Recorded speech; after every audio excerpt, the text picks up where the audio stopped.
nasasaktan ka na.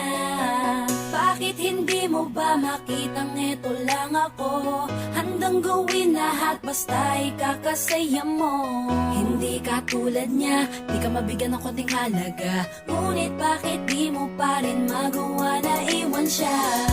Kung ako na lang sana ang nauna mong nakilala, di na sana lumuha ang mata mo dahil sa kanya. Lungkot ng kahapon mo, sana'y kalimutan na.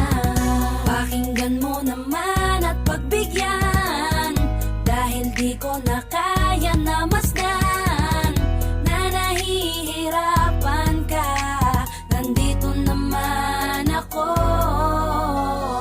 Pag sinaktan ka niya, sa'kin ka pumupunta. Pag iniwan ka,